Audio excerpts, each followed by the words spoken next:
akan meramaikan acara sosialisasi secara virtual, nggih. Kemudian kami sangat berterima kasih kepada Bapak Kepala Sekolah yang hari ini mungkin diwakili oleh Bapak dari BK, dari SMA 1 Gebok dan MAN 2 Rembang yang telah memberikan kesempatan waktu kepada kami untuk menjelaskan atau mensosialisasikan program studi kami yang merupakan salah satu program studi dari Universitas Muhammadiyah Kudus, yaitu sarjana dan profesi kebidanan. Baik, karena ini hari Sabtu dan kemarin jadwalnya jam 9 dan sudah sempat diundur 1 minggu, ya. Semoga ini tidak mengurangi konteks acara ini yang sebenarnya adalah ini kami sampaikan untuk adik-adik calon mahasiswa, yaitu dari siswi SMA 1 Gebek dan MAN 2 Rembang, yang dalam hal ini sebenarnya sih kami kepengen bertemu secara langsung, ya, cuma karena belum ada waktu yang tepat, kesempatan belum ada, jadi kita bertemu secara virtual seperti ini. Mungkin nanti dari Bapak Ibu Guru bisa menyampaikan kepada siswa-siswanya tentang apa yang kami sampaikan hari ini. Oke, baik, tidak lama-lama, ini kita menghemat waktu, ya, Pak Nunung, ya. Kita santai saja, tidak usah sepaneng karena ini hari Sabtu itu biasanya di rumah, ya Pak, ya. Ya, Pak. Betul, Bu. Oke, baik. Barangkali ini nanti mungkin ada yang tidak cocok dengan apa yang saya sampaikan karena profesi bidan itu hanya untuk perempuan, ya. Tapi adik-adik siswa ini nanti bisa dijelaskan untuk tema kedua di semua prodi yang ada di Universitas Muhammadiyah Kudus. Baik, untuk di prodi kami sendiri itu di kebidanan, kami ada program studi 3 kebidanan, ada S1 kebidanan, dan ada profesi bidan. Nah, untuk yang ingin lebih tahu dan mungkin tertarik untuk menjadi bidan, ya, apa sih, siapa sih bidan itu? Nah, mungkin hampir atau banyak, ya, yang lahir dari bidan. Pak Nunung lahirnya dokter atau bidan atau dukun, Pak? Saya di dokter, Bu. Oh, dokter, ya, alhamdulillah. Mungkin ada teman-teman lain yang mungkin lahir secara fisiologis, secara normal, ya, karena bidan itu memang konteksnya menolong, wewenangnya adalah persalinan normal. Ya. Jadi bidan siapa sih yang bidan itu siapa? Bidan adalah seseorang yang telah mengikuti program pendidikan bidan yang diakui di negaranya dan telah lulus dari pendidikan tersebut, serta memenuhi kualifikasi untuk didaftarkan dan atau memiliki izin yang sah untuk melakukan praktek bidan. Ya. Di beberapa tempat, ya, hampir seluruh Indonesia itu satu desa itu dipegang oleh satu bidan atau mungkin lebih, ya. Nah, ini kenapa memang program pemerintah dulu memberikan kesempatan bagi bidan untuk menjadi penolong pertama atau tenaga medis pertama yang membawahi satu desa, ya, sehingga punya wewenang yang cukup besar dalam membantu kesehatan ibu dan bayi di wilayah tersebut. Next.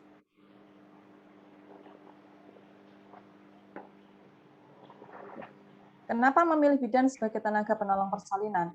Barangkali ini sekarang untuk bidan, memang hampir setiap tempat itu ada bidannya masing-masing, ya. Seperti yang saya sampaikan tadi, itu program pemerintah yang memang dulu harus ada semua tempat atau semua desa itu dibawahi oleh satu bidan. Namun bagi tempat-tempat yang agak pedalaman atau mungkin agak terpencil, ya, ini memang akses untuk ke bidan masih agak susah, ya.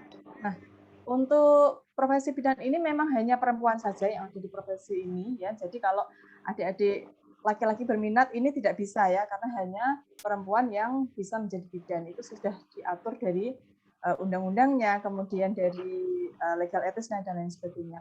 Kemudian ini kenapa memilih bidan sebagai penolong persalinan? Ini berdasarkan survei, ya, karena sama-sama perempuan, okay. Kemudian lebih luas, kemudian lebih akrab, minim intervensi, terutama ini bagi teman-teman atau ibu-ibu yang memang tidak kepingin bersalinnya itu banyak intervensi, ya, sehingga cukup di bidan saja dengan harapan bahwa bersalinnya ini akan normal. Next.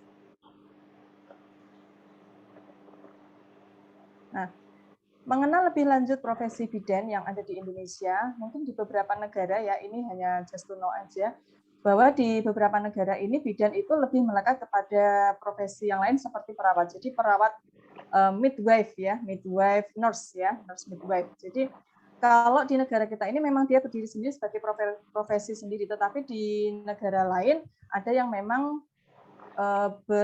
berperannya itu sebagai perawat bidan ya, bidan yang memang tugasnya melekat di keperawatan. Jadi seperti kalau di nurse midwife itu kalau di Indonesia sekarang itu seperti keperawatan maternitas ya. Cuman memang setiap negara punya regulasi sendiri tentang kewenangannya, standarnya dan lain sebagainya. Nah, kebetulan di negara Indonesia ini profesi bidan ini berdiri sendiri yang dibawahi oleh organisasi profesi Ikatan Bidan Indonesia. Dah, bidan menolong persalinan ini yang paling diketahui oleh banyak masyarakat ya. Kalau bidan itu ya melahirkan, membantu melahirkan ya. Kalau dulu sebelum ada bidan, persalinan atau apa yang berkaitan dengan pertolongan bayi ini masih melekat pada dukun bayi ya. Tetapi karena seiring berjalannya waktu, dukun bayi ini sudah tidak relevan dengan kondisi yang sekarang karena untuk menyuntik saja, untuk apa namanya, untuk memberikan obat saja harus melalui tenaga terlatih ya. Nah, dengan profesional artinya melalui pendidikan yang harus dia tempuh. Nah, kalau non sewu kalau dukun bayi itu kan memang dia mempunyai keahlian tetapi tidak mempunyai legalitasnya ya. Sehingga regulasi tersebut harus ditetapkan untuk menolong persalinan itu sebaiknya seperti apa. Okay? Ini yang paling banyak diketahui oleh masyarakat bahwa kalau bidan itu pasti nolong persalinan. Gitu ya. Tetapi di balik itu banyak juga pertolongan yang bisa atau pelayanan yang diberikan oleh bidan selain hanya menolong persalinan. Ya. Nah, ketika menjadi bidan ini ada kebanggaan tersendiri karena dapat menolong ibu dan bayi serta keluarga. Ini terutama pada konteksnya kalau bidan di masyarakat ya, beda kalau bidannya nanti bekerjanya di puskesmas atau di rumah sakit. Kalau bidan desa itu lebih melekat pada bagaimana perannya dia di masyarakat ya. Jadi ini ada kebanggaan sendiri karena dengan menolong persalinan itu ada perasaan puas, kemudian bisa membantu memberikan kebahagiaan karena lahirnya bayi itu pasti ditunggu-tunggu oleh setiap keluarga. Kemudian diniatkan menolong sesama dan pahalanya insya Allah luar biasa. Next. Nah, sekarang peluang profesi bidan ya. Meskipun beberapa tahun belakangan ini animo untuk bidan itu menurun, tetapi regulasi yang baru pada 2019 di mana Undang-Undang Kebidanan Nomor 4 Tahun 2019 ini memberikan wajah baru ya. Harapan kami undang-undang ini dapat meningkatkan lagi animo masyarakat, terutama adik-adik siswa yang ingin masuk ke kebidanan, bahwa peluang profesi bidan ini tidak hanya sempit di wilayah itu saja, tetapi berkembang lebih luas. Pengembangan ilmu ini juga didukung oleh berbagai standar-standar ini yang bisa kita sebenarnya pergunakan untuk melatih ke kewirausahaan. Jadi tidak hanya sekedar kita mengembangkan profesi, tetapi ini lebih kepada bahwa bidan itu tidak hanya sekedar menolong persalinan loh, tidak hanya menolong ibu hamil ya, tetapi banyak lebih luas lagi bahwa itu bisa dikembangkan ke arah yang lebih bersifat natural, tetapi bisa kita gunakan untuk mengajak masyarakat untuk hidup sehat, terutama kita konteksnya kepada ibu dan bayi ya. Yang pertama, kalau stereotip bahwa bidan itu bekerjanya pertama di puskesmas, itu pasti. Sekarang pun banyak ya, tidak hanya bidan-bidan yang dulu pun biasanya lulus ditempatkan di puskesmas. Kemudian bekerja di rumah sakit, oke, karena memang rumah sakit itu pasti ada layanan kesehatan ibu dan anak. Kemudian menjadi bidan mandiri. Nah, kalau bidan mandiri ini dia tidak bekerja di rumah sakit, dia juga tidak terikat di puskesmas, tetapi dia mempunyai klinik sendiri. Bidan mandiri ini BPM, bisa bentuknya itu BPM, bidan praktek mandiri, yang memang di situ hanya ada bidan sebagai pemberi pelayanan, atau bidan ini bekerja sama dengan dokter untuk membuat klinik ya, klinik pratama atau apa sifatnya, dia bekerja sama dengan dokter. Kemudian menjadi bidan home care. Nah, ini yang kami maksud tadi bahwa tidak hanya menolong persalinan, kehamilan, tetapi lebih luas lagi bahwa bidan ini membantu ibu dan bayi pada saat dia sudah pulang ke rumah ya. Ini sifatnya home care, bahwa home care ini sangat luas sekali ya. Kalau mungkin di kota-kota besar ya, atau mungkin kita lihat saja di Semarang atau di Jogja, atau mungkin sekarang di Kudus juga sudah mulai bahwa uh, tidak tidak lagi bahwa ibu setelah pulang ke rumah habis bersalin, habis melahirkan itu yang datang itu dukun, tidak ya, tetapi ada bidan atau perawat yang memang diundang yang membuka jasa untuk melayani sampai 40 hari pasca persalinan. Jadi ini adalah suatu lahan yang sangat sebenarnya bisa di apa namanya, bisa kita manfaatkan sekali. Inilah sekarang untuk adik-adik, untuk fresh graduate yang mungkin susah untuk menembus puskesmas dan rumah sakit, kita bisa bermain maaf, maksudnya kita bisa mengembangkan keterampilan kita di sini, kita bisa memakai peluang ini ya, menjadi bidan home care. Karena sebenarnya banyak yang mungkin bidikannya adalah menengah ke atas ini yang memang dia membutuhkan bantuan untuk merawat pada 40 hari pertama pasca persalinan. Nah, ini sifatnya mom dan baby treatment ya, memberikan perawatan kepada ibu dan bayi, apakah itu pada saat hamilnya, apakah pada saat postpartumnya atau pasca bersalinnya, atau memang untuk kesehatan ibu dan bayi pada saat mungkin masa balita dan lain sebagainya. Nah, selain itu juga bisa memberikan konselor dalam kesehatan reproduksi. Nah, ini kita sebenarnya masih banyak lagi, hanya saja ini adalah beberapa poin yang sebenarnya bisa menjadi peluang bagi bidan-bidan yang muda-muda yang mungkin tidak saya sampaikan tadi tidak bisa menembus RS karena kan itu formasinya pasti terbatas ya, RS rumah sakit. Tapi peluang-peluang itu hadir di beberapa poin yang saya sampaikan tadi seperti home care, mom dan baby treatment, kemudian konselor kesehatan. Ini sangat luas sekali kalau memang adik-adik bisa memanfaatkan peluang itu. Next.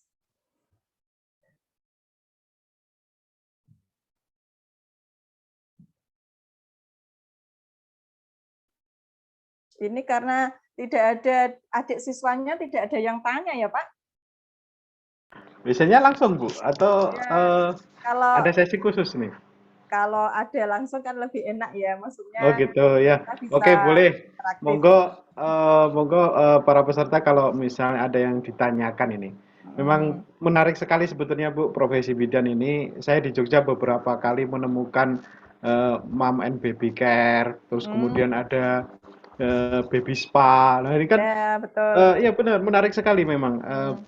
Profesi bidan ini ternyata memang sekarang lebih mengarah kepada treatment untuk kesehatan ibu dan bayi kayak gitu memang sangat diperlukan sekali.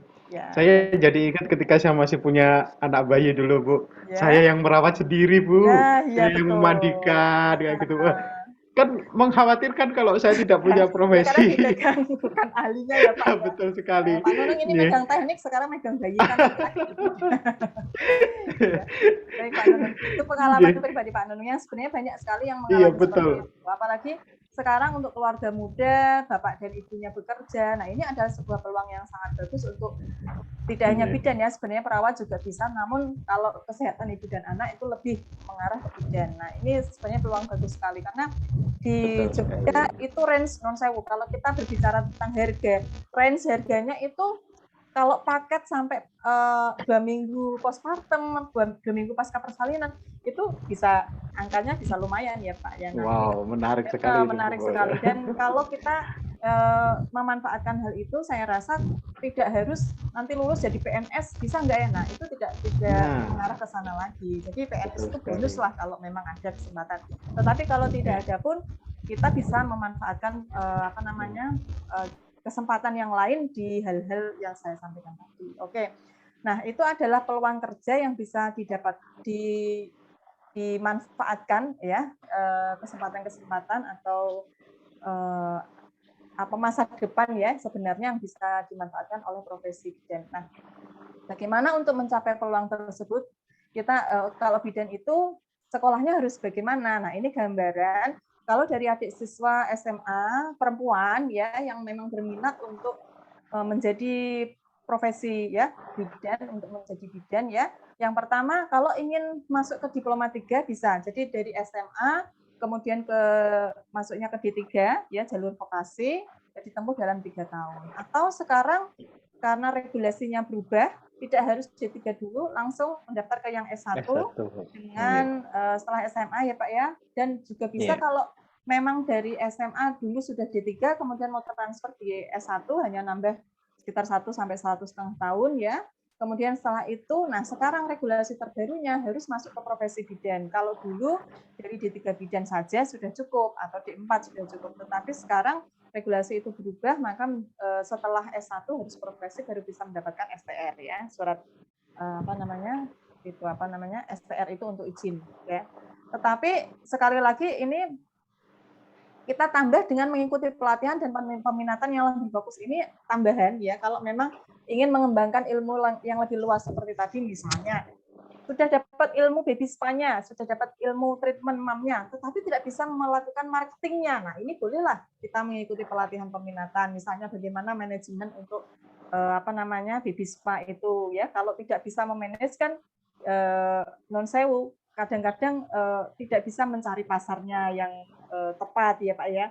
Jadi kalau di kota-kota besar itu tidak punya link untuk non sewu. Kalau sebenarnya banyak yang membutuhkan, tetapi bagaimana menyalurkan antara yang membutuhkan ini dengan tenaga ahlinya ya. Ini yang perlu dipelajari sebenarnya kalau adik-adik baru lulus gitu ya. Jadi saya memberikan motivasi kepada terutama yang sudah lulus juga bahwa tidak harus nyagerke bahwa lulus bidan itu harus PNS, tidak harus nyagerke bahwa bidan itu ya logikanya harusnya kerjanya di puskesmas atau di rumah sakit. Itu tidak harus seperti itu. Karena kalau nembus seperti itu ngenteni itu nggak bisa ya, agak susah ya. Tetapi kita bisa menggunakan peluang yang lain untuk sebenarnya lebih banyak kansnya untuk bisa memegang peranan yang lain di tempat-tempat yang seperti saya jelaskan di atas. Okay, next.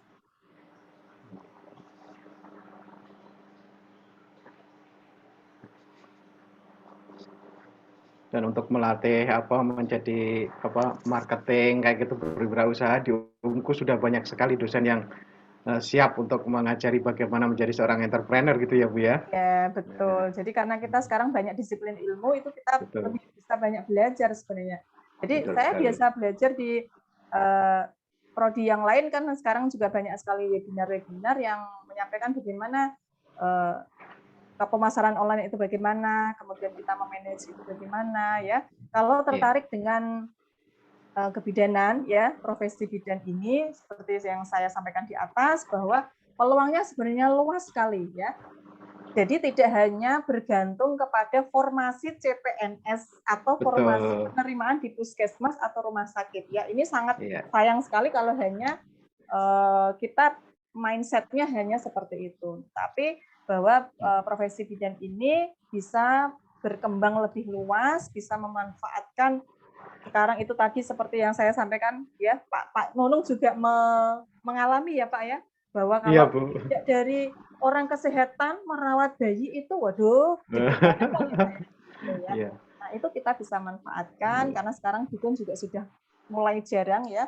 Dukun saja sekarang di tempat saya Pak itu paket nggak sampai nifas ya Pak, sampai puput itu sekitar hanya 1 minggu ya, itu ratusan Pak ya. Itu bayangannya kalau memang itu dipegang oleh dukun, bagaimana kalau itu dipegang oleh memang yang profesinya di situ dan punya surat izinnya ya, SIM-nya itu. Nah, itu harusnya bisa lebih dihargai dibanding dengan yang dilakukan oleh orang lain gitu. Nah, di UMKU sudah ada program studi D3, S1 dan profesi bidan. Tinggal pilih mau yang mana karena ini peluang kerjanya juga masih sangat luas dan ke depannya bahwa dan bisa lebih mengembangkan banyak sekali teknis teknis pekerjaannya ya, tidak hanya di bidang bersalin, hamil saja, tetapi banyak aspek-aspek yang bisa didukung oleh profesi bidan. Terima kasih, saya sampaikan itu saja Pak Nunung. Semoga dapat membuka wacana untuk adik-adik yang ingin mengambil program studi kuliah nanti, mau mengambil apa masih bingung, memang harus ada wacana seperti ini. Tidak seperti saya dulu ya Pak ya, mau kuliah apa, tidak ada petunjuk, tidak ada yang mengarahkan informasi ya, daftar apa ya kita ikut itulah gitu ya. Nah itulah sekarang semua bisa diakses dengan mudah. Terima kasih Pak Nunung, saya kembalikan kepada Pak Nunung sebagai moderator. Ya. Terima kasih sekali Bu Indah Risnawati atas informasi yang disampaikan. Kalau bagi saya pribadi, profesi seorang bidan ini adalah suatu profesi yang sangat mulia, Bu. Jadi di mana kita bisa menolong orang lain, membantu kelahiran, itu adalah profesi yang sangat luar biasa. Ibaratnya kalau kita bisa menyelamatkan nyawa seorang bayi itu tentu pahalanya sangat luar biasa sekali gitu ya. Mungkin dari peserta yang hadir, mungkin dari Man 2 atau dari SMA 1 Depok mungkin ada yang ditanyakan. Monggo silahkan. Kalau ada yang ditanyakan langsung saja nih Pak atau Ibu atau adik-adik yang hadir. Mungkin Pak Suyanto tadi ada yang mau disampaikan Bapak. Mohon maaf ini Pak, kami tidak bisa sowan langsung ke Rembang ini. Jadi kita manfaatkan media komunikasi Zoom ini. Monggo Pak, kalau ada yang mau disampaikan.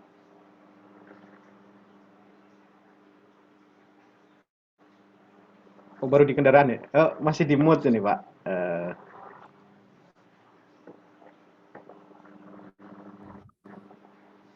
Ya. Sekarang itu Diploma 3 kebidanan masih ada, Pak? Masih ada Pak Suyanto, masih ada. Untuk yang D3 masih ada, untuk yang S1 juga sekarang baru ya. Jadi S1 dan profesi kita sudah angkatan ketiga ini Pak. Tahun ketiga ya. Kalau Diploma 3 masih ada, kemudian S1 juga ada program profesinya. Ya begitu. Betul Pak, leres. Nah, itu kalau yang S1 berarti bisa menjadi dosen untuk Diploma 3 atau tidak, Bu? Oh, kalau dosen itu persyaratan minimal S2, Pak. Di semua program studi seperti itu, minimal S2. Walaupun mengajar di D3. Diploma 3 ya? Betul. Kalau D3 itu vokasi dia memang orientasinya lulus kerja, Pak. Diploma 3, S1, yang Diploma 4 ya? Sekarang Diploma 4 sudah moratorium, Pak, sudah nggak boleh. Sekarang karena aturan di undang-undangnya itu sarjana itu sudah ada S1, maka sebaiknya dari D3 ke S1 atau dari SMA langsung mengambil ke S1.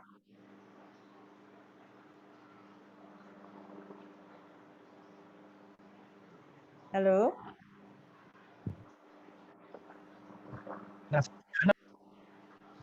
Halo? Halo, pripun Pak? Ya, monggo Pak.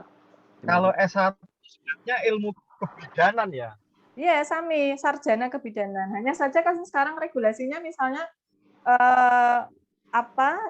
mau mendirikan BPM itu Pak, bidan praktek mandiri itu, pulang sendiri di rumah itu nggak bisa kalau dari D3 Pak. Jadi minimal harus S1 dan profesi gitu. Kalau hanya sekedar pengen kerja di puskesmas atau di rumah sakit, menjadi tenaga pegawai di tempat tersebut, itu D3 saja cukup. Tetapi karena sekarang regulasinya berubah, undang-undangnya berubah, minimal untuk bisa mendirikan BPM di rumah itu harus sudah S1 dan profesi. Itu Pak Suyanto. Nuwun sewu ya. Kalau misalnya seperti di matematika non kependidikan, ada juga yang S1 pendidikan matematika. Kalau pendidikan matematika ini kan dipersiapkan untuk mengajar di sekolah lanjutan. Kalau yang matematika non kependidikan, sebenarnya orientasinya kan mengembangkan ilmu matematika itu sendiri. Nah, bagaimana ya untuk kebidanannya? Oh, kalau kebidanan, memang kita hanya satu aja Pak, ya kebidanan itu, tetapi tidak ada, intinya begini, kenapa berubah menjadi S1? Karena sekarang untuk strata pendidikan diploma itu kan untuk keilmuannya tidak sampai ke, misalnya untuk ranah kerjanya, dia hanya kalau dari D3 Pak, itu dia nggak bisa naik ke menjadi kepala atau menjadi manajer. Jadi dia hanya batas levelnya itu hanya di bawah ya untuk sebagai tenaga asisten gitu ya Pak ya. Tetapi sekarang undang-undangnya menaikkan derajat itu. Jadi kalau nanti kalau di rumah sakit, kalau dia hanya lulusan D3 saja, meskipun dia sudah senior, dia nggak bisa menjadi kepala ruang gitu. Tetapi undang-undangnya sekarang merubah itu. Makanya kebidanan sekarang harus naik ke S1 dan profesi supaya bisa menjadi level manager. Bedanya hanya itu sih Pak. Jadi untuk keilmuannya memang kita tingkatkan lagi untuk ranah pemahaman, analisisnya itu S1 lebih ke sana. Kalau dulu di D3 hanya sekedar tahu, oh nyuntik itu caranya gini, oh untuk menolong persalinan itu begini, tetapi tidak bisa untuk ranah pemikirannya tidak sampai ke level manajer. Perbedaannya di situ Pak Suyanto. Jadi secara keilmuan memang di S1 ini lebih memungkinkan mempelajari ilmu kebidanan secara luas ya. Iya betul. Lebih tinggi untuk tingkat pengetahuan, sikapnya ini lebih ditingkatkan lagi Pak. Mengenai usaha pelayanan kebidanan yang di masyarakat dulu itu kan pernah ada pelarangan ya, termasuk yang perawat itu. Sekarang sudah dibolehkan lagi ya berarti ya? Yang untuk ngapain itu Pak? Dulu itu kita sering melihat adanya klinik yang tidak dipimpin dokter, Bu. Ada puskesmas, ada bidan desa misalnya membuka layanan untuk rawat inap sendiri di kliniknya gitu loh. Itu boleh lagi ya? Oh, jadi gini Pak, pokoknya kalau jalan atau melakukan kewajiban atau kewenangannya sesuai dengan undang-undang dan standar yang berlaku, saya kira tidak akan mengalami itu. Pokoknya ranahnya kalau bidan di BPM itu, ya memang kalau menolong persalinan jangan sendirian, harus ada partnernya, ya minimal 1 orang partnernya. Itu hal-hal seperti itu harus dipenuhi sih Pak. Tapi yang jelas di sini untuk pendidikan, level pendidikan ini memang sekarang diarahkan untuk lebih ke S1 dan ke profesi. Meskipun D3 sekarang masih ada Pak, kami masih ada kelas untuk D3. Nah untuk kedepannya kalau memang adik-adik pengen di D3 ya tak masalah, D3 dulu, nanti setelah itu transfer ke S1 atau langsung ke S1 juga bisa. Nanti endingnya pokoknya harus mengambil profesi supaya dia bisa membuka praktek sendiri gitu. Kalau orientasinya nanti lulus, dia bisa membuka praktek sendiri, harus lewat profesi. Kalau tidak, nggak bisa, Pak. Karena undang-undangnya seperti itu. Itu diploma 3, SKS yang diselesaikan berapa, Bu? Kalau diploma 3, 114 SKS, Pak. Sama dengan prodi D3 yang lain. Ya, 3 tahun. Kalau misalnya diploma 3 keperawatan, lulus, kepingin lanjut ke S1, berapa pengakuan dari D3 yang terakomodasi untuk jenjang S1? Kalau ke S1 3 transfer itu Pak, itu sekitar hanya 50-an SKS. 50 sudah diakui ya? 50 tinggal yang 50, yang sisanya sudah diakui. Oh, hanya tinggal menempuh 50 SKS lagi untuk S1. Ya. Terima kasih Ibu. Mungkin sama-sama Pak Yanto. Mohon disampaikan kepada adik-adik siswanya Pak, kami siap memfasilitasi kalau mau ada pertanyaan kepada kami tentang program studi yang ada di UNPU. Melalui nomor yang kemarin dipakai ngirim itu ya Bu ya berarti ya? Inje Pak, leres. Ini saya share juga sudah Bu, tapi mungkin anak-anak apa ada hambatan apa ya? Ini kalau hari Sabtu itu tidak ada KBM tatap muka, tidak ada Bu. Iya Pak, enggak apa-apa Pak.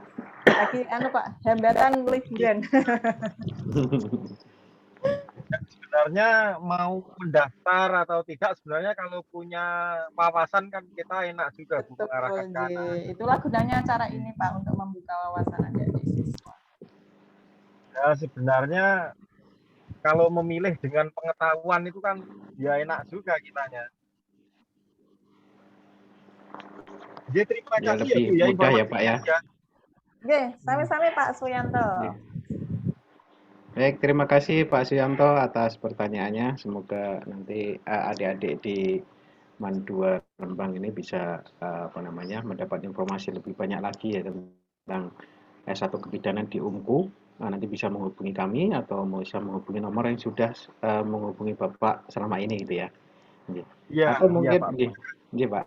kalau mungkin memungkinkan nanti record Zoom ini mungkin nanti Mas Nuron bagian IT kami mungkin akan memfasilitasi bagaimana supaya bisa tersampaikan di sekolah Bapak gitu ya mungkin.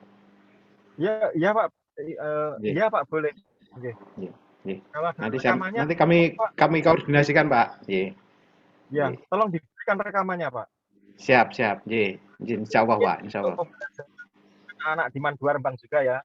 Bahwa untuk sosialisasi yang telah diusahakan seperti ini memang saya yakin manfaatnya besar itu. Iya, oke, betul sekali Pak. Manfaatnya besar karena memang anak-anak ini kan pemula untuk menentukan pilihan yang belum dia pahami ya. Iya, betul sekali. Harus banyak kita bimbing juga. Ya Pak, nyuwun tulung ya rekamannya diberikan ya Pak ya. Siap Pak, nanti kami koordinasi dengan bagian IT kami supaya bisa di-share rekamannya ini entah nanti akan berupa channel YouTube atau berupa file di drive, nanti kami koordinasikan lebih lanjut. Suara Bapak juga Ibu dalam mengisi tadi tidak terputus sedikit pun Pak di saya. Alhamdulillah.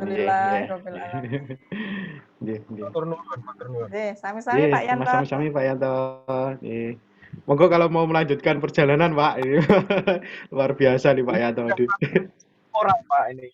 Oh, sudah sampai tapi mau ketemu orang. Terima kasih ya Pak. Monggo Pak Yanto, terima kasih. Sudah selesai juga ini ya berarti. Belum Pak, sebetulnya ini kami masih membuka tanya jawab lagi kalau misalnya ada peserta yang tanya jawab. Oke, Pak, videonya saya matikan tapi saya masih berusaha mendengarkan dulu. Siap. Terima kasih Pak Yanto. Iya Pak, selamat beraktivitas Pak. Terima kasih. Baik Bapak Ibu dan adik-adik peserta webinar kali ini. Mungkin ada yang ditanyakan lagi? Mungkin dari SMA 1 Gebok ini saya lihat ada Mbak Mas Nunah Alfatunisa. Mungkin ada yang ditanyakan? Ada Pak. Oh ya, silakan Mbak Maulia. Silakan. Saya mau tanya, kalau masuk kebidanan itu harus dari MIPA atau bisa dari IPS? Nah, monggo Bu Indah Risna langsung dijawab ya sama beliau yang berkompeten ini ya. Monggo Bu. Oke. Selamat pagi Mbak Maulia ya. Ini nggak kelihatan wajahnya, saya nggak tahu ini ya. Baik, pertanyaannya harus dari IPA atau bisa dari lainnya. Sekarang untuk basic ilmu yang harus dipunyai itu tidak harus dari IPA, bisa dari jurusan PS, bisa bahasa Indonesia, karena di pelajaran dasar atau mata kuliah dasar di semester 1 itu semua adalah mata kuliah dasar. Jadi nanti untuk menyamaratakan basic ilmunya dulu ya.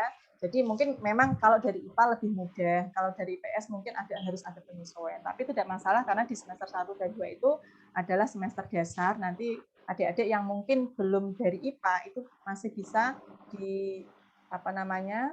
masih bisa menjajaki atau baru mulai dasar itu di semester 1 dan 2 insya Allah masih bisa mengikuti.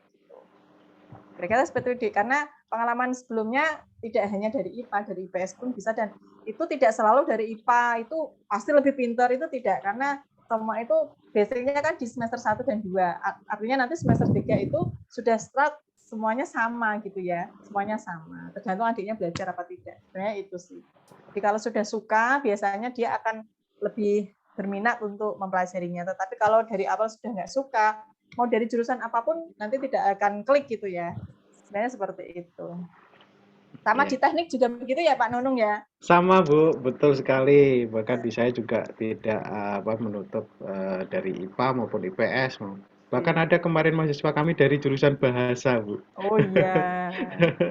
Tidak masalah selama betul. Yang penting nanti endingnya ya Pak ya. Betul sekali Bu. Yang penting mereka bisa menyesuaikan. Nah, kemudian mereka memang sudah tertarik dari awal ya kita lanjut sampai selesai gitu. Otomatis nanti menjadi sarjana yang berkualitas gitu ya. Bagaimana Mbak Maulia dengan penjelasan dari Bu Indah? Apakah ada yang ditanyakan lagi? Ada Pak, satu kali. Ya boleh, 5 Itu kali juga boleh kok. Monggo silakan. di Muhammadiyah Kudus yang boleh masuk IPS maupun IPA itu kebidanan saja atau semua jurusan bisa, Pak? Maksudnya kayak perawatan itu bisa dari IPS saja atau dari MIPA? Kalau dari jurusan IPA dan IPS, bahasa pun sebenarnya sekarang kita itu kan ada 21 program studi ya, dari mulai kesehatan, farmasi, perawat, bidan, kemudian analis, gizi, kemudian yang non kesehatan itu ada PGSD, akuntansi, hukum, teknik industri dan lain sebagainya. Itu semuanya bisa dari jurusan IPA, IPS, bahasa. Jadi sekarang tidak ada harus persyaratan dari IPA, tidak. Namun kalau adik-adik misalnya sekarang IPA, kemudian kepingin yang selinier ya, kalau IPA itu jurusannya bisa ngambil di kesehatan lebih mudah, kalau di teknik lebih mudah, teknik industri atau nah itu jadi tidak menutup kemungkinan harus jurusan IPA atau IPS. Jadi semuanya bisa berkesempatan untuk masuk ke prodi yang ada di tempat kami. Nah, itu kalau Dik Maulia sekarang sekarang jurusannya apa? Saya IPS, Bu. IPS. Tertarik di sains atau di non sains? Di sains. Di sains, ya misalnya tertarik matematika misalnya, ya silahkan, nggak apa-apa. Tapi kalau ternyata lebih tertarik ke yang non sains, misalnya apa, PGSD atau apa Pak kalau saya itu? Ya. Teknik industri, kebidanan, nah kayak gitu kan bisa. Itu enggak apa-apa ya. Pokoknya yang penting sekarang itu tidak harus selinear, pokoknya jurusan IPA. Tidak, semuanya bisa. Dari PS bisa, dari bahasa bisa. Nanti pokoknya di semester 1 dan 2 itu ada materi dasar di semester yang 1 dan 2 ini nanti disamakan. Yang dari IPA, dari IPS, ini nanti sama. Nanti setelah itu di penjurusan baru di semester 3 dan seterusnya. Jadi jangan khawatir kalau nanti di jurusan IPA, IPS tidak bisa mengikuti yang dari jurusan IPA, tidak. Nanti di semester 1 dan 2 dasarnya akan disesuaikan semua karena mahasiswanya berbeda-beda. Gitu dari jurusan IPA, IPS. Gitu. Kurang lebihnya gitu Dek Maulia. Monggo tambahi Pak Nunung. Ya, betul sekali. Kalau pengalaman di teknik industri, kebetulan saya ada di teknik industri, memang ada mahasiswa kami yang baru kemarin memang dari jurusan tata busana malah Bu. Tata busana. SMK ya? SMK. Terus kemudian dosen kami dulu juga ada yang SMA-nya itu dari bahasa. Itu kemudian masuk S1 teknik industri, S2-nya teknik industri. Itu pun bisa dan sekarang menjadi dosen yang berkualitas di UMKU, Bu Tita itu dari Udinus. Nah, ini memang sekarang zamannya merdeka belajar Bu ya. Ini tidak ada pembatasan, ya. Tidak ada pembatasan mau dari jurusan apapun untuk sekolah di jurusan apapun. Jadi monggo kalau Dek Maulia mau mendaftar ke UMKU silahkan pilih mau ambil ke kebidanan S1 kebidanan atau mau ke jurusan yang lain, ke prodi yang lain, dipersilahkan.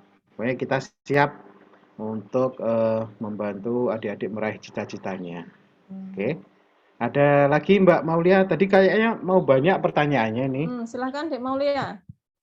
Sudah Pak Bu. Oh sudah, oh iya baik, terima kasih. Dek Maulia nanti ini dari mana apa dari SMA Gebok? SMA Gebok. Oh ya, nanti bisa disampaikan juga ke teman-temannya tentang informasi hari ini yang kami sampaikan. Kemudian yang tidak kalah penting, kalau dulu nggak punya biaya, nggak bisa kuliah. Tapi sekarang itu beasiswa banyak sekali. Kebetulan di tempat kami adalah salah satu yang bisa dipakai beasiswa KIPK ya. Jadi untuk KIPK yang memang kalian pengen kuliah sekali tetapi tidak punya biaya, itu sebenarnya ada beasiswa banyak di tempat kami, ada KIPK, ada prestasi, ada apalagi Pak Nunung, persyarikatan ya. Jadi kalau Dek Maulia ini nun sewu, bukannya terus tidak mampu, tidak. Misalnya ada kendala biaya, nanti teman-temannya yang mungkin ada kendala biaya tapi punya keinginan kuat kepengen kuliah, nanti ada program KIPK biasanya akan di-share secara flyer akan disebarkan ke guru BK dan lain sebagainya. Dan itu untuk tahun kemarin lumayan banyak yang ikut ya Pak Nunung ya. Betul, banyak sekali Bu. Dan itu sangat membantu deh. Jadi selain dapat SPP gratis, juga dapat uang saku, yang saya tahu seperti itu ya. Jadi itu akan meringankan beban orang tua yang belum kuat untuk membiayai kuliah anak-anaknya. Nah, yang penting kalian aktif di sosial media, diklik Umku, nanti bisa lihat-lihat apa sih program-program yang bisa diikuti, terutama yang beasiswa. Yang tahun kemarin sudah ada banyak yang bergabung dengan Umku dengan program beasiswa ini dengan memanfaatkan, karena ini dari negara ya, bukan dari Umku, hanya memfasilitasi dan menyalurkan ya. Dan dari kuotanya itu banyak yang belum terpenuhi. Nah, ini kan sayang sekali ya. Padahal ini bisa dimanfaatkan untuk teman-teman yang alasannya tidak ada biaya. Oke, itu saja Pak Nunung dari saya. Semoga adik-adik adik-adik siswa ya semangat dulu untuk pokoknya kepengen kuliah saja dulu, itu sudah bagus ya. Niatnya seperti itu. Jangan sampai belum sudah ngelopro nanti saya gimana, terus kuliah itu abot nah seperti itu ya susah untuk dimotivasi ya Pak. Oke. Itu harus ketemu saya dulu Bu. Saya siap untuk memberikan motivasi ke adik-adik siswa ya. Baik, silakan kalau ada yang ditanyakan lagi, mungkin ini ada Mbak Elia Oktaviani dan Mbak Mas Nunah Alfatudisa, mungkin ada yang ditanyakan, silakan langsung saja.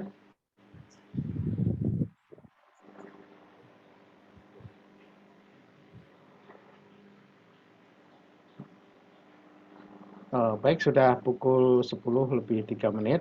Kalau sudah tidak ada pertanyaan lagi, mungkin kita akhiri Bu. Ya. Baik. Peserta Bapak Ibu dan adik-adik peserta webinar pagi hari ini, terima kasih atas kebersamaannya di pagi hari ini, dan terima kasih sekali Bu Indah Risnawati yang sudah memberikan materinya, pengetahuan tentang S1 kebidanan di Universitas Muhammadiyah Kudus.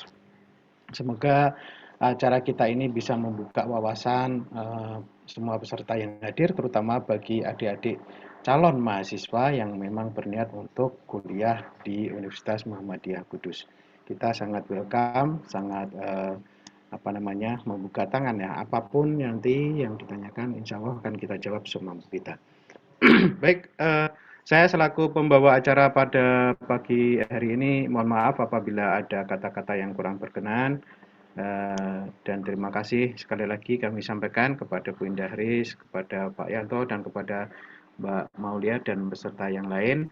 Semoga acara pada pagi hari ini kita memang betul mendapat rahmat dari Allah ya. Amin, dan bermanfaat untuk kita semua. Kurang lebihnya mohon maaf. Billahi taufik wal hidayah. Wassalamualaikum warahmatullahi wabarakatuh. Waalaikumsalam warahmatullahi wabarakatuh. Nggih, sami-sami Pak. Nggih. Ya, mohon izin live nggih. Nggih, Bu. Monggo.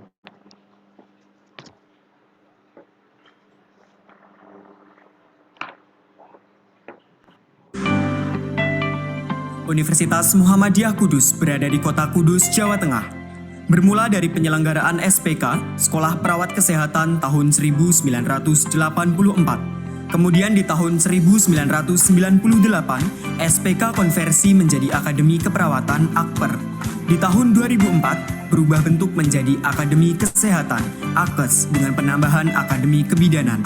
Lalu menjadi Sekolah Tinggi Ilmu Kesehatan Muhammadiyah Kudus, STIKES di tahun 2009. Dan pada tahun 2018, akhirnya berubah bentuk menjadi Universitas Muhammadiyah Kudus. Sebuah perjalanan panjang untuk mewujudkan universitas yang unggul, islami, berwawasan global, dan berjiwa entrepreneur. Assalamualaikum. Waalaikumsalam. Selamat datang di kampus Universitas Muhammadiyah Kudus. Perkenalkan, namaku Rizky dari S1 Hukum. Aku Andin dari S1 Farmasi. Nah, kalian pasti udah lihat sepintas dari kampus ini kan? Nah, ini kampus 1, letaknya di Jalan Ganesha 1, Purwosari Kudus. Nah, kalian juga harus tahu, Umku juga punya kampus 2-nya loh. Letaknya nggak jauh dari sini, yaitu di Prambatan Lor, Jalan Kudus, Jepara. Di sini, kalian tidak hanya belajar untuk mengasah ilmu pada bidang masing-masing, namun juga untuk merajut masa depan yang lebih pasti. Betul, dengan pengajaran yang profesional, berpengalaman, serta ditunjang dengan fasilitas yang lengkap, kalian gak perlu ragu lagi untuk kuliah di sini. Kak, kita bisa tahu lebih banyak lagi tentang UMKU nggak, Kak? Tentu dong, yuk kita lihat-lihat ke dalam. UMKU memiliki 3 fakultas dengan 20 program studi, yaitu Fakultas Ilmu Kesehatan, S1 Keperawatan, S1 Farmasi, D3 Keperawatan, D3 Kebidanan, Profesi Nurse, Profesi Apoteker, S1 Kebidanan, Profesi Kebidanan, S1 Administrasi Rumah Sakit, D4 Teknik Laboratorium Medis, dan S1 Gizi.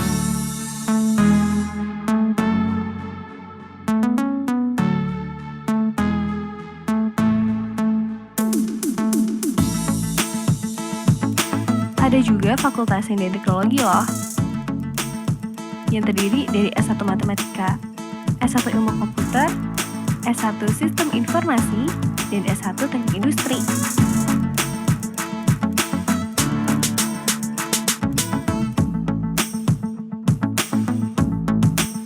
Yang terakhir, ada Fakultas Ekonomi, Pendidikan, dan Hukum, yang terdiri dari Prodi S1 Ekonomi Syariah, S1 PGSD, S1 Akuntansi, S1 Hukum, dan S1 Bisnis Digital.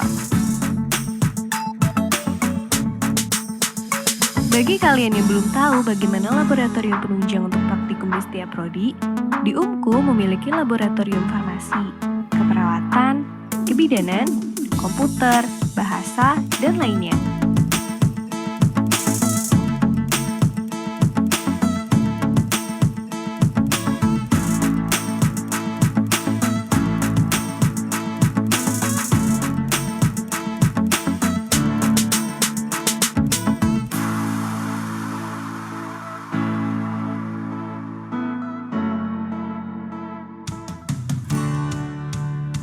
Kita sekarang berada di ruang serbaguna UMKU yang digunakan sebagai ruang pertemuan. Di sini memiliki fasilitas videotron, pengeras suara, dan ruangan yang ber-AC. Universitas Muhammadiyah Kudus mendapatkan akreditasi dari Badan Akreditasi Nasional Perguruan Tinggi dengan predikat B.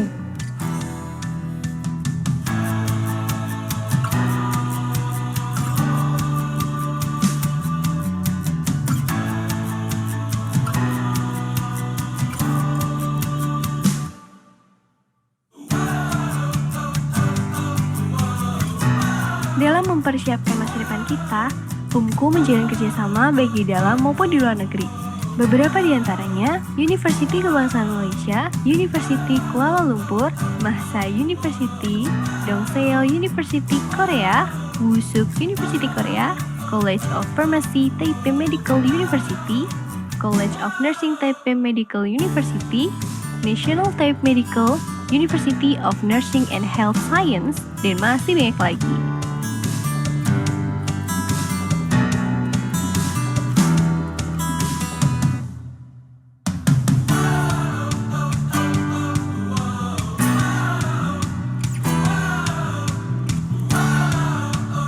Universitas Muhammadiyah Kudus berkomitmen mewujudkan lulusan yang berakhlakul kalimah Islam, berwawasan global, dan memiliki kemandirian dalam berwirausaha. UMKU Self-Oriented Islamic University. Mari bergabung bersama kami di 20 program studi di Universitas Muhammadiyah Kudus.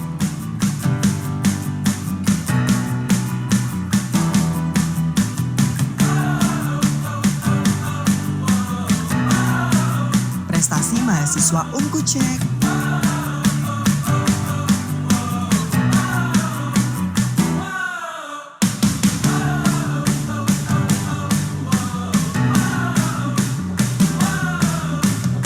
Kami di bagian kemahasiswaan siap mensupport prestasi mahasiswa dan kegiatan kemahasiswaan di Universitas Muhammadiyah Kudus.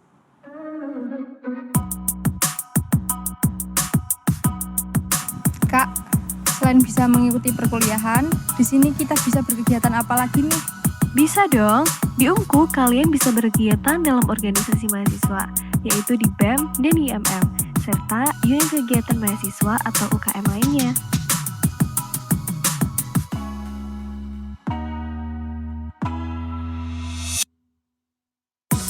Di minat olahraga contohnya, ada tapak suci putra Muhammadiyah dan bulu tangkis.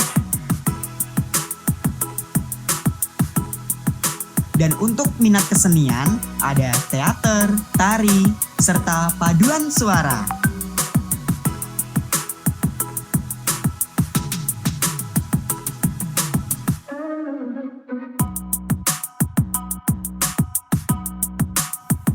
Untuk minat khusus, ada KSR, Korps Sukarela, PMI, dan Kepanduan Hizbul Waton.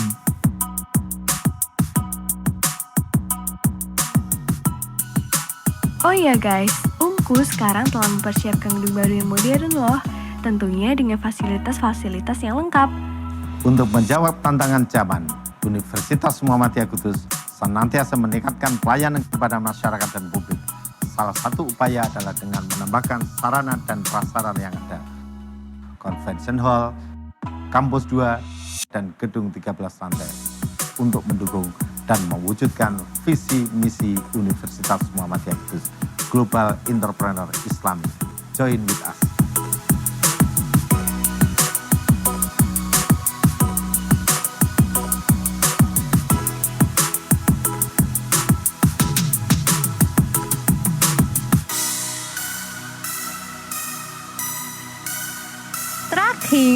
Disinilah kami merajut masa depan yang terbaik Universitas Muhammadiyah Kudus.